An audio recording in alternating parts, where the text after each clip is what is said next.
할렐루야. 오늘 이사야 1장 10절에서 15절 말씀 가지고 헛된 여물이라는 제목의 말씀 가지고 말씀을 전하겠습니다. 구절한 분이 모처럼 특권을 얻어서 영국 여왕을 만나고 가게 되었습니다. 근데 가게 될 때 그가 좋아하는 고양이를 이렇게 데리고 갔어요. 고양이는 궁리에 들어가면서 전세를 맞고 그래서 이 고양이는 죄 잡냐고 돌아다녔습니다. 고양이는요 오직 죄 생각밖에 없으니까 그렇죠. 고양이는 한 번도 여왕의 얼굴을 쳐다보지 않고 궁전을 다녀오게 된 것입니다. 우리 하나님 앞에 나올 때 무엇을 해서 나왔는지, 무슨 목적을 가지고 나왔는지 생각해 보아야 됩니다. 때로는 한 번도 하나님 얼굴을 쳐다보지 않고 내 걱정, 근심, 궤도로 매여서 죄를 쫓아다니는 고양이처럼 세상에 속한 생각으로 맴돌다가 예배를 끝나는 것이 아닌가 걱정이 있습니다. 하나님 앞에 나오는 자의 생각도 가지각색입니다. 목적도 가지각색, 자세도 가지각색입니다. 성경에 보면 오라고 만민을 향하여 쳤던 말씀이 곳곳에 기록되었습니다. 너희는 하나님께로 나오라. 쓰고 무거운 짐진 자들아 다 내게로 오라. 그리고 집으로 돌아오라. 하나님께로 오라. 그 돌아오라는 말씀이 곳곳에 있습니다. 그런데 오늘의 말씀에 보면 내 앞에 다시 오지 말라. 내 앞에 다시 나타나지 말라고 하는 그런 말씀이 있습니다. 출애굽기 23장이나 24장에 보면 너희가 하나님 앞에 나올 때 빈손으로 나오지 말고 거룩할 구별인 예물을 가지고 나오라 이렇게 말씀합니다. 그리고 하나님 앞에 제사를 드리라고 말씀합니다. 오늘 본문에 보면요, 또 뭐라고 했습니까? 제물을 가져오지 말라. 다시는 가져오지 말라. 그것이 네게 무엇이 유익하냐? 다시는 내 앞에 제물을 가져오지 말라고 말씀합니다. 성경에 보면요, 기도하는 말씀이 곳곳에 있습니다. 기도하라. 항상 기도하라. 쉬지 말고 기도하라. 구하면 주실 것이다. 이렇게 곳곳에서 우리에게 기도하라고 그렇게 말씀합니다. 그런 말씀이 수없이 많이 나와 있습니다. 근데 본문의 말씀에 보게 되면 많이 기도할 자로 안 듣겠다. 또 기도하지 말라고 말씀합니다. 어떻게 보면 이해가 안 되는 말씀, 어떻게 보면 오라고 하고 또 오지 말라고 하고 가져오지 말라고 하고 또 기도하라고 하다가 기도하지 말라고 하고 여러분 이율적인 말씀 우리는 다 함께 드려야 됩니다. 오라 하면서 오지 말라 하고 염을 가져오라 하면서 다시 제사드리지 말라고 구하라 기도하라고 이제는 또 기도하지 말라고 하셨습니다. 이 말씀에는 하나님의 기쁜 뜻을 우리가 깨달아야 됩니다. 우리가 어떨 때 우리가 신문을 시킬 때가 있습니다. 예를 들어 자녀들에게 신문을 시킬 때가 있습니다. 근데 가라고 했지만 가는 데서가 마음에 들지 않아요. 짜증내고 원망하고 불평합니다. 그러면 그만둬라. 그럴 때가 있어요. 근데 그만둬라는 의미입니까? 그건 아니잖아요. 그잖아요. 하루 답답해서 때로는 어떤 때는 남편이 친정에 가라. 그러면 근데 남편이 나는 갑니다. 라고 하면 됩니까? 그래서 어떤 의미가 있는가를 우리가 알아야 되겠죠. 기도하라. 또 하지 말라. 오라. 오지 말라. 왜 오라고 했다가 또 오지 말라고 했을까? 왜 기도하라고 해도 또 하지 말라고 했을까? 듣지 않는다고 그렇게 말씀했을까? 이 의미를 우리가 알아야 됩니다. 어떤 의미냐? 하니까 오죽 답답하시면 이렇게 말씀하시겠습니까? 옆에 나타나지 말라. 재물 다시 되지 말라. 이 기본 의미를 우리는 깨달아야 됩니다. 하나님 앞에 나오는 자를 분석하면요, 여러 가지 유형이 있습니다. 하나는요, 받고자 해서 나오는 간구 유형이 있습니다. 나올 때마다 달라는 거죠. 나올 때마다 청구서를 보냅니다. 이번에 가서는 또 뭐 달랄까?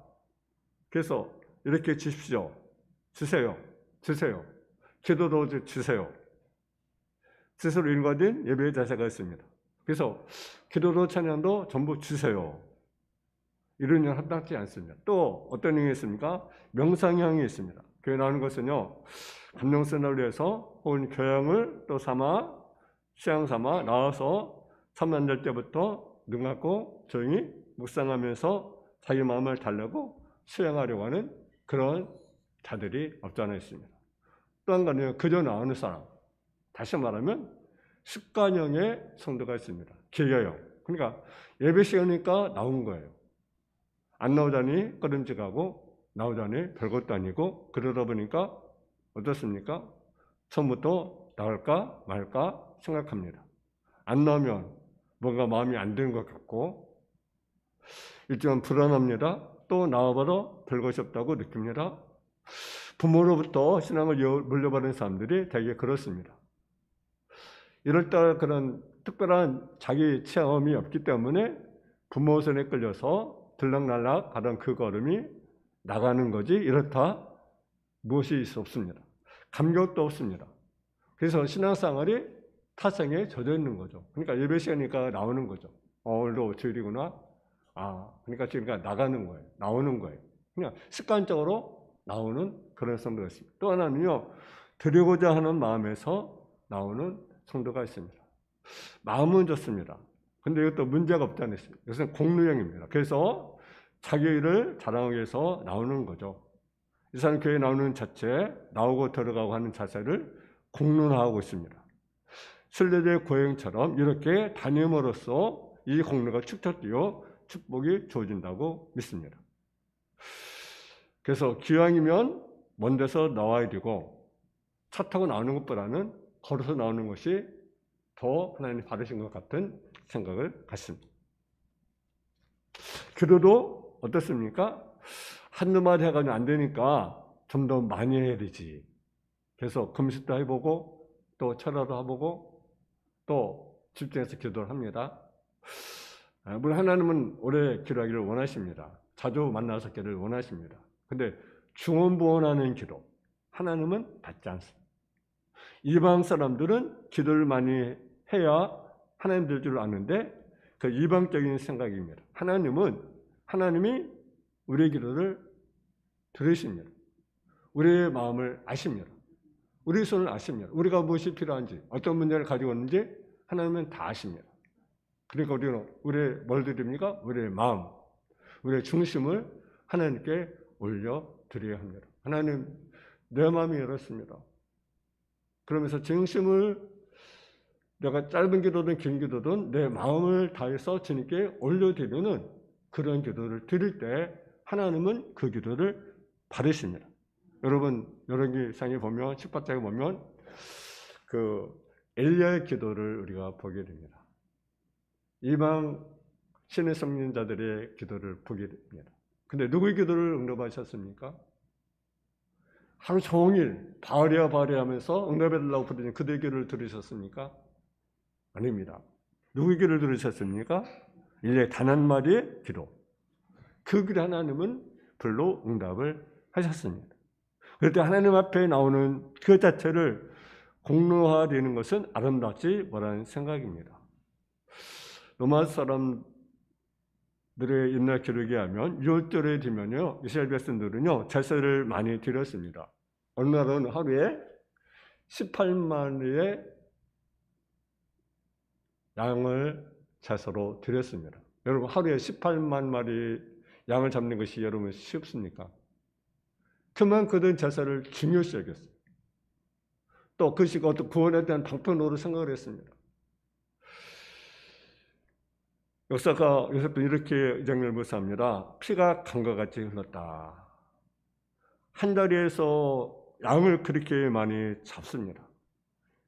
에센 성전이 뭐가 됩니까? 도살장이 되는 거죠. 성전이 아니라 도살장인 거예요. 그래서 여러분, 예수님 당시에도 그랬잖아요. 너희가 성전을 무엇으로 만들었다고 말합니까? 장사는 접으로 만들었다. 강도로 만들었다. 하나님께 제사를 드린 거, 제물 드린 것은 잘못이 아니죠. 근데 그것이 무엇으로 바뀌었습니까? 제사가 아니라 이제는 상업수단으로 바뀌었다는 거죠. 오늘도 우리가 신앙생활도 역시 마찬가지죠. 우리가 정말 우리가 중심을 하나님께 올려드리는 그런 예배를 우리가 하나님께 올려드려야 되는데 그러지 못하고 어떤 상업화되는 그의 모습을 오늘 보잖아요. 여러분, 이건 진리는 아니겠습니까? 오늘 목숨의 말씀에 보면 여호와께서 말씀하십니다. 너희의 무수한 재물이 내게 무엇이 유익하냐. 나는 수양의 번제와 사진 짐승의 기름에 배불렀고 나는 송아지나 어린 양의 점수비를 기뻐하지 아니하노라. 너희가 내 앞에 보려오나 이것을 누가 너에게 요구하였느냐. 내 마당만 배울 뿐이라. 장암 의식을 통해서 여러분 의롭다움을 얻는 것은 아니라는 거죠. 넘어서 11장 30절에 보게 되면 누가 주께 먼저 드려서 갚으심을 받겠느냐. 먼저 주께 드려서 갚으심을 받을 만큼 아름답고 많은 점을 드릴 수 있겠습니까? 사실 드리는 자체가 어리석은 겁니다. 왜냐? 우리는 내 것이 아닙니다. 하나님의 것이라는 거죠. 하나님의 것, 하나님께 드리는 것입니다. 그럼 하나님이 원하는 것이 무엇입니까? 하나님은요, 형식적인 것을 싫어합니다. 형식적인 것. 외식적인 것을 미워하십니다. 마음이 없는 선물은 뭡니까? 니무디라는 거죠. 마음이 없는 선물. 선물은 선물인데 마음이 없어요. 안 줄 수는 없고. 뭔가 목적은 이뤄야 되고. 그러니까 그것은 니물인 거죠. 선물이 아닌 거죠. 마음이 없는 순종은요, 모독이에요. 정성 없는 예배는 가증한 거예요. 우리는 뭘 드려야 됩니까? 우리의 마음을 주님께 올려 드려야 되는 거죠. 그 중심을 드려야 되는 거죠. 그럼 마음을 드리는 것은 무엇입니까? 마음을 드리는 것은요, 하나는 통하는 마음을 드려야 됩니다. 통하는 마음. 10편 50편 10절 17절에 보면 다시 이런 말씀이 있습니다. 주께서 제사를 기뻐하지 아니하시나니 그러지 않았으며 내가 들으실 것이라. 주께서 번제를 기뻐하지 아니하시나니 하나님이 구하신 것은 상할 심령이라. 하나님이요 상을 통일 마음을 주께서 멸시하지 아니하. 하나님은 통하는 마음은 상을 심령 그 마음을 받으신다라는 거예요. 이것이 중요합니다. 그래서 선언제를 외칩니다. 옷을 찢지 말라. 마음을 찢어라. 여러분 마음을 찢어. 옷을 찢는 것이 그 형식이죠. 정말 우리의 마음을 우리가 찢는 마음을 찢는 그러한 회개, 통한 마음, 겸손한 마음, 감사한 마음은 이 진실한 마음을 가지고 하나님 앞에 나가야 된다라는 거예요. 그래 하나님이 그 예물을 받으시고 그 제사를 받으신다라는 거죠. 하나님 교만자를 물리치십니다. 겸손의 은혜를 주십니다. 영식이 아닌 중심을 진 앞에 내놓은 제사가 참된 제사라는 사실이에요. 하나님 앞에 나올 때요, 하나님의 뜻을 먼저 우리가 생각해야 되는 거예요. 내 뜻을 하나님 앞에 내놓기 위해서 나오기보다는 우리 하나님의 뜻을 알기 위해서 나오는 것입니다. 하나님은 무엇을 원하시는지 이것을 알기 위해서 우리는 계속적으로 우리는 말씀을 우리가 상고하는 거죠. 그리고 계속적으로 기도하는 거죠. 왜? 하나님의 뜻을 알기 위해서. 하나님의 뜻을 아는 것, 이것을 하나님을 기뻐하십니다. 하나님의 뜻을 알고자 하는 것, 그리고 순종하려 할 때 하나님이 기뻐하신다는 거죠. 제사라는 것은요, 하나님께 드리는 느물이 아닙니다. 하나님이요, 피비린내 나는 고기 불태우는 냄새를 좋아하는 하나님이 아닙니다. 여러분, 우리는 하나님의 뜻을 먼저 알고 하나님께 예물을 드려야 되는 거죠. 또 그뿐만 아니라 제물 드리는 사람은요, 또 하나의 뭐가 되어야 됩니까? 제물이 되어야 된다. 아멘. 그래서 하나님 앞에 나갈 때 우리는요, 죽어져야 되는 거라는 거예요. 죽어져야 되는 거예요. 그래서 희생되는 것입니다. 완전히 찢어지고 깨지고 부서지고 그리고 죽어진 상태로 하나님 앞에 나가는 것이라는 거죠. 무조건 손들고 나가는 것, 이것이 바로 제사라는 거죠. 그러므로 제사는 하나님의 사랑이 계시고 우리가 하나님 앞에 어떤 상태에 있음을 보여주는 것이라는 것입니다. 그런데 자신을 희생하는 의로 내세를 한다면 이제 어리석은 일이 어디 있겠습니까? 그런 걸 하나님의 마음, 상한 마음을 알아야 됩니다. 그래서 호세아 6장에 보면 하나님은 뭘 원하신다? 자비를 원하신다. 이렇게 말씀합니다. 이 자비를 안다는 것은 어떤 말이냐? 하나님의 마음을 알아달라는 거죠. 하나님의 마음을 알아달라. 하나님 알아달라. 이 하나님의 마음을 알아달라. 나는 제사를 원하지 않고 공의를 원하고 공의를 원한다. 이 하나님의 마음을 알아달라. 그것이 제사자의 마음이라고 하는 거죠. 성경에 보면요, 어리석은 사람이 하나 있습니다. 바로 탕자 형님입니다. 탕자는 차라리 집을 나갔다 돌아왔으면은 탕자 형님은요, 집을 나가지 않았습니다. 그런데 아버지께 순종을 했어요. 근데 순종하는 척이죠. 진정한 순종이 아니죠. 그것은 뭡니까? 복종이었던 거죠. 냉정이었습니다. 순종은 여러분 순수한 마음으로 따르는 거예요. 지키는 거예요. 부모를 지키는 거예요. 그래서 그 마음을 불안했습니다. 동생이 들어왔다. 그랬어요. 아버지가 잔치를 벌입니다. 근데요, 못마땅한 거죠. 왜? 자기가 지금까지 있는 동안 자기를 위해서 또 친구를 위해서 여러분 수업을 잡은 적이 없어요. 음식 준비한 적이 없어요. 근데 나갔다던 동생을 위해서 어떻습니까? 잔치를 벌여요. 여러분이 그 형님이 입장이라면 여러분 어떻게 하겠습니까? 동생이 돌아왔어요.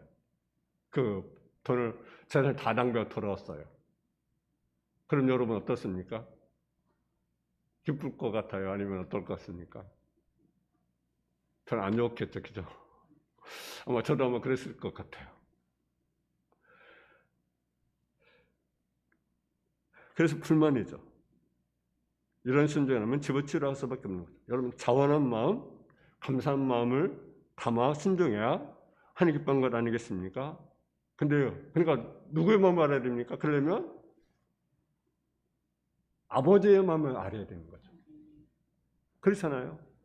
집을 낳은 탕자는 아버지의 마음, 그 아버지가 기뻐하는 그 마음, 그래서 아버지의 마음을 이해해서 동생을 사랑해야 되는 거죠. 근데 아버지의 마음을 이해할 수 없으니까 동생을 받아들일 수가 없는 거죠. 동생을 사랑할 수가 없는 거죠. 왜? 아버지의 마음을 이해하지 못하니까. 여러분 자기 뜻을 관찰하고 그러고 하나님의 능력을 자기 수단 삼는 신앙은 미신인 거죠. 우리 하나님의 뜻을 알고자 합니다. 하나님의 귀한 마음을 알고자 할 뿐입니다. 그래서 알아나가려 합니다. 이것이 바로 예배라는 거죠. 미가서 6장 8절에 보면 하늘과 하는 것은 뭡니까? 오직 공의와 사랑과 겸손이다. 그렇게 맞습니다. 그렇습니다. 하나님은 공의와 진실과 사랑을 가지고 나아가서 화목하기를 원하십니다. 예수님이 말씀하기를 재물 가지고 하나님 앞에 나아갈 때 누가 너를 원망하는 것이 생각나거든 재물을 놓아두고 다시 가서 화목하고 그 다음에 재물을 바쳐라. 왜? 하나님의 뜻은요 화목이기 때문에 그렇습니다. 하나님 원하시는 바가 화목이기 때문에 그렇습니다. 이 화평과 이 거리가 없이는 우리가 하나님을 볼 수가 없습니다. 넘어서 11장 34절에 보면 누가 제 마음을 알았느냐? 누가 그의 모세가 되었느냐? 누가 알았다고 할 것입니까? 한 번 알고 또 한 번 깊이 생각하고 깨달아 나가야 할 것입니다. 그리고 그 마음에 내가 동참하고 동화되는 그런 역사가 참여됐습니다. 또 이 제사는요 행동적이라는 거죠. 하나님께 예배하는 것은 그냥 감상이 아닙니다. 성전 안에서 예수만이 아니라는 거죠. 참된 예배라고 하는 것은 하나님이 원하시는 그 뜻을 내 생활 속에 행하는 것이라는 거죠. 행하는 것. 실천하는 것이 제사인 것을 알아야 됩니다. 여러분 하늘 사는 것이 무엇이겠습니까? 여러분 하늘 사는 것이 무엇이라고 여러분 생각합니까? 예를 들어 어느 남편이 이제 낚시를 좋아한다고 한번 생각해 보세요. 여러분 남편이 낚시를 좋아한다. 한번 예를 들어 이제 생각해 보세요. 그러면 남편 낚시를 좋아하니까 이렇게 이제 시시때때로 뭐 낚시를 가지고 낚시하러 갑니다. 밤에도 가고 또 휴일도 가고 막 갑니다. 근데 아내는 이걸 싫어합니다. 남편을 사랑한다고 하는데 낚싯대를 쓰는기지 않고 어느 날 그 낚싯대를 아궁이에 던져 넣었어요. 여러분 그러면 여러분 사랑한다고 여러분 말할 수 있습니까? 어떻습니까? 자기 소견에는 어떻게든 남편 소중히 여기는 것은 아내로 소중히 여겨야 되는 거죠. 내가 사랑하는 것이 바로 사랑이는 거죠. 여러분 하나님을 사랑한다는 것이 급여 있는 것이 아니라는 거죠. 하나님 사랑한다는 것은 무엇입니까? 그것은요 하나님의 사랑한 자를 사랑하는 것이 사랑이라는 거죠. 나 하나님을 사랑해. 근데 하나님의 사랑한 자를 사랑하지 않는다 한다면 그것은 사랑이 아니라는 거죠. 근데 우리는 하나님 사랑하는 자를 사랑하지 않으면서 나 하나님을 사랑한다고 그렇게 말하고 있습니다. 그것은 거짓이라는 거죠. 여러분, 아내를 사랑하는 사람, 아내가 소중한 것도 사랑하는 거예요. 남편 사랑하는 남편 소중한 것을 사랑하는 거예요. 자식이 내가 자식을 사랑한다 그러면 자식이 사랑하는 것을 사랑하는 것이 사랑인 거예요. 우리는 사람 착각하고 있어요. 내 기준에서 내가 사랑한다고 말하고 있어요. 우리 하나님을 사랑하는 것은 하나님을 사랑한 자를 사랑한 것입니다. 그것이 뭡니까? 하나님을 사랑하는 자는 압제당한 자, 억눌린 자, 소유당한 자. 하나님 그들의 삶을 원하는 거죠.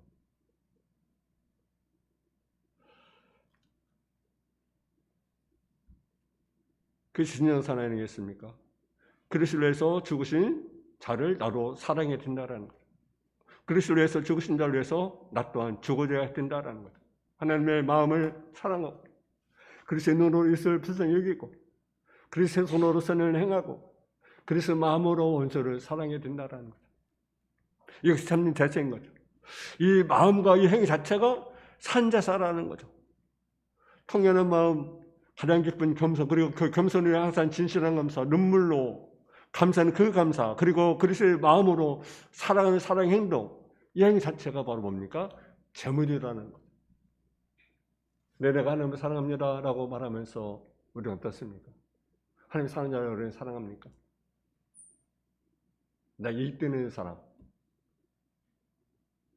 그 사람은 정말 관계를 잘 가지면서 나에게는 손해될 것 같은 생각, 난 뭔가 좀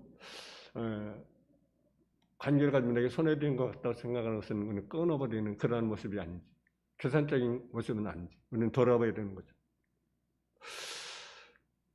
넘어서 12장 1절에 보면 그러므로 형제들아 내가 하늘 모르는 자의 손녀를 권하노니 너희만 하나님 기뻐하는 거룩한 산념으로 드리라. 이는 너희가 드릴 영적 예배다. 행위 자체가 예배다. 행위 자체가 예배다. 행위 자체가 제사다. 행위 자체가 예물이다. 여러분, 우리 기도는요 성전에만 있는 것이 아닙니다. 우리 생활 자체가 뭐에 되면 행위 자체가 뭐가 됩니까? 기도가 돼야 된다라는 거죠. 아멘. 그리스도에서는 공로관입니다. 아름다운 제물입니다. 그리스도를 위하고 그 산의 고백 위에서 이루어진 행함이 그 선행과 그 희생, 그 자체가 하나님의 제물일 때 하나님은 그것을 받으시고 기쁘게 주게 되는 것입니다. 여러분, 우리가 드리는 제사, 우리가 드리는 예배, 형식이 아닙니다.